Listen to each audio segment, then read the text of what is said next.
നിങ്ങളുടെ left brain ആണോ right brain ആണോ നിങ്ങളിൽ കൂടുതൽ സ്വാധീനം ചെലുത്തുന്നത് എന്ന് തിരിച്ചറിയാനുള്ള 3 സിമ്പിൾ ടെസ്റ്റുകൾ നമുക്കൊന്ന് ചെയ്തു നോക്കാം.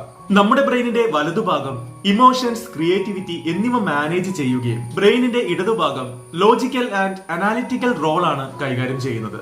സോ നമുക്ക് ആരംഭിക്കാം. ആദ്യമായി നിങ്ങളുടെ ഒരു കൈ മറ്റേ കൈയുമായി ഈ വിധത്തിൽ ചേർത്ത് വെക്കുക. ഇനിയൊന്ന് ശ്രദ്ധിക്കണം, ഏത് കൈയുടെ പെരുവിരലാണ് ഏറ്റവും മുകളിലായിട്ട് വന്നേക്കുന്നതെന്ന്. വലത് കൈയുടെ പെരുവിരലാണ് മുകളിൽ വന്നതെങ്കിൽ അതിനർത്ഥം ഈ ചെയ്ത ആക്ടിവിറ്റി കൺട്രോൾ ചെയ്തത് നിങ്ങളുടെ ലെഫ്റ്റ് ബ്രെയിൻ ആണെന്നാണ്. കാരണം ശരീരത്തിന്റെ വലതുഭാഗത്തെ മോട്ടോർ ഫംഗ്ഷൻസ് കൺട്രോൾ ചെയ്യുന്നത് ലെഫ്റ്റ് ബ്രെയിൻ ആണ്. അതേപോലെ ശരീരത്തിന്റെ ഇടതുഭാഗത്തെ കൺട്രോൾ ചെയ്യുന്നത് റൈറ്റ് ബ്രെയിൻ ആണ്. അടുത്ത ടെസ്റ്റ് നോക്കാം. ഒരു വൃത്തം വരയ്ക്കുക. നിങ്ങൾക്കതിന് പേപ്പറോ പേനയോ ഒന്നും എടുക്കേണ്ട ആവശ്യമില്ല. നിങ്ങൾ ജസ്റ്റ് കൈ വിരൽ വെച്ച് തന്നെ ഒന്ന് ട്രൈ ചെയ്ത് നോക്കുക. വീഡിയോയിൽ കാണുന്ന പോലെ ആന്റി ക്ലോക്ക് വൈസ് ആയിട്ടാണ് നിങ്ങൾ വരയ്ക്കുന്നതെങ്കിൽ അത് നിങ്ങളുടെ ലെഫ്റ്റ് ബ്രെയിൻ ആണ്. അതുപോലെ ക്ലോക്ക് വൈസ് ആണെങ്കിൽ അത് റൈറ്റ് ബ്രെയിനും. മൂന്നാമത്തെ ടെസ്റ്റ്, ഏതെങ്കിലും ഒരു വസ്തു നിങ്ങളുടെ മുന്നിലായി പിടിക്കുക.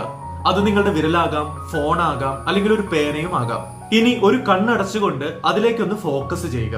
ഇതിനായി ഏതു ഭാഗത്തെ കണ്ണാണോ നിങ്ങൾ അടച്ചത് അതിനെതിർ ഭാഗത്തെ ബ്രെയിൻ ആണ് നിങ്ങൾ ഉപയോഗിച്ചത്. ഇത്തരത്തിൽ ഈ 3 ടെസ്റ്റുകൾ കൊണ്ട് നിങ്ങളിൽ ഏത് ബ്രെയിൻ ആണ് കൂടുതൽ ഡൊമിനന്റ് ആയേക്കുന്നത് എന്ന് കണ്ടുപിടിക്കാൻ പറ്റും.